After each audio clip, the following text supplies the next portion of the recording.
Warm greetings friends. நான் ரேணுகா திருவேங்கடம். என்னுடைய எல்லா வீடியோக்களும் ஃபேமிலி லாவை மையப்படுத்தி படிக்கிற ஸ்டூடெண்ட்ஸ்க்கு ஹெல்ப் பண்ற விதத்துல ஃபேமிலி லாஸ்ல இருக்கிற செக்ஷன்ஸ் எல்லாம் என்ன சொல்லுது, அது ரிலேட்டடான லேட்டஸ்ட் ஜட்ஜ்மெண்ட்ஸ் என்ன சொல்லுதுங்கிறத பத்தி தான் வெளியிட்டிருக்கேன்.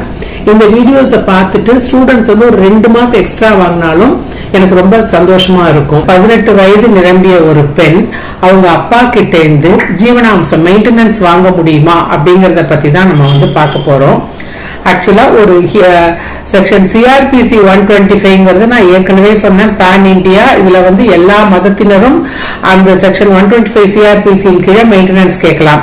யார் யார் கேட்கலாம் அப்படின்னு பாத்தீங்கன்னா, ஒய்ஃப் மட்டும் தான் கேட்கணும்னு கிடையாது. அம்மா, அப்பா, பொண்ணு, பையன் எல்லாருமே வந்து மெயின்டெனன்ஸ் கேட்கலாம். ஆனா செக்ஷன் 125 CRPC கீழே ஒரு பொண்ணு வந்து மேஜர் ஆனதுக்கு அப்புறம் அவங்க அப்பா கிட்ட இருந்து மெயின்டெனன்ஸ் கேட்க முடியாது. செக்ஷன் 125 கீழே 18 வயதுக்கு உட்பட்ட பெண்கள் மட்டும்தான் அவங்க அப்பா கிட்ட இருந்து மெயின்டெனன்ஸ் கேட்க முடியும். ஆனா ஒரு ஹிந்து அன்மேரிட் டாட்டர் வந்து தாராளமா அவங்க அப்பா கிட்ட இருந்து மெயின்டெனன்ஸ் கேட்க முடியும். ஆனா எந்த நீங்க வந்து செக்ஷன் 125 CRPCல வந்து மெயின்டெனன்ஸ் வேணும்னு கேட்டீங்கன்னா கண்டிப்பா உங்களுக்கு கிடைக்காது. Hindu adoption and maintenance act section 20 sub class 3 கீழே அவங்க வந்து மெயின்டெனன்ஸ் கேட்கலாம்.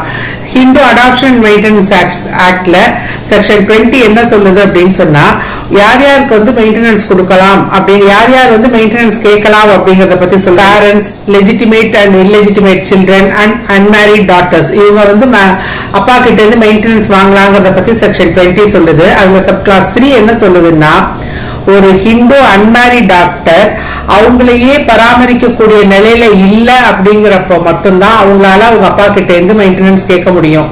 அவங்களால பராமரிச்சு கொள்ள முடியல அப்படின்னா அவங்க வந்து பிசிக்கலி சேலஞ்சா இருக்கணும், இல்ல மென்டலி சேலஞ்சா இருக்கணும், இல்ல அவங்கள பராமரிக்க முடியாத அளவுக்கு அவங்களுக்கு ஒரு ஆக்சிடென்ட் ஆகியிருந்திருக்கலாம், இல்ல உடம்புல ஒரு இன்ஜுரி இருந்திருக்கலாம். அந்த மாதிரி அவங்களால அவங்கள மெயின்டைன் பண்ண முடியல அப்படிங்கறத வந்து சட்டத்துக்கு வந்து தெளிவுபட அவங்களால நிரூபித்தாலே ஒழிய அவங்களாலையும் அவங்க வந்து அப்பா கிட்ட இருந்து மெயின்டெனன்ஸ் கேட்க முடியாது. ஆனா இந்த மாதிரி சிச்சுவேஷன்ல 18 வயதிற்கு மேற்பட்ட ஒரு திருமணமாகாத ஒரு பெண் தாராளமா அவங்க அப்பா கிட்ட இருந்து ஹிந்து அடாப்ஷன் மெயின்டெனன்ஸ் ஆக்ட் கீழே தாராளமா ஜீவனாம்சம் வாங்க முடியும். இப்போ ஒரு பொண்ணுக்கு 16-17 வயசுல இருக்கும்போது அவங்க வந்து அவங்க அம்மா மெயின்டெனன்ஸ் கேட்கிறாங்க. அம்மா வந்து அப்பா கிட்ட இருந்து தனக்கும் தன்னுடைய பெண்ணுக்கும் செக்ஷன் CRPC 125 கீழே மெயின்டெனன்ஸ் கேட்டாங்கன்னா, அந்த பொண்ணு மேஜர் ஆயிடுச்சுன்னா செக்ஷன் 125 CRPC கீழே அவங்களால மெயின்டெனன்ஸ் கிளைம் பண்ண முடியாது.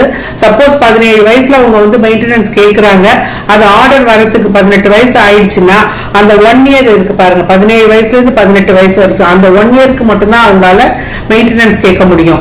அதுக்கப்புறம் செக்ஷன் 125 CRPC கீழே அவங்களால வந்து மெயின்டெனன்ஸ் கேட்க முடியாது. செக்ஷன் 20 சப் கிளாஸ் 3 கீழே ஒரு இந்து அன்மேரிட் டாக்டர் மனு தாக்கல் செய்து ஜீவனாம்சம் கேட்டு வழக்கு தாக்கல் செஞ்சா அவங்க வந்து ப்ரூவ் பண்ணணும், தன்னை தானே பாதுகாத்து கொள்ள முடியாத நிலைமையில தான் இருக்கிறேங்கிறத அவங்க ப்ரூவ் பண்ணா மட்டும்தான் அவங்களால செக்ஷன் 20 சப் கிளாஸ் 3 கீழே திருமணம் வரைக்கும் அவங்க அப்பா கிட்ட இருந்து மெயின்டெனன்ஸ் கேட்க முடியும். இந்த வீடியோ உங்களுக்கு வந்து தெளிவா புரிஞ்சிருக்கும்னு நினைக்கிறேன். இது வந்து செக்ஷன் 125 CRPCக்கும் section 20 sub class 3 Hindu adoption maintenance ஆக்டுக்கும் உள்ள டிஃபரன்ஸ் தான் சொல்லுது. அதுல 18 வயசுக்குள்ள கேட்க முடியும், இதுல 18 வயசுக்கு அப்புறம் திருமணம் வரைக்கும் ஒரு பெண் கேட்கலாம், ப்ரொவைடட் எந்தெந்த சிச்சுவேஷன்ல உங்களால கேட்க முடியுங்கிறத ஹிந்து அடாப்ஷன் மெயின்டெனன்ஸ் ஆக்ட் தெளிவா உங்களுக்கு சொல்லுது.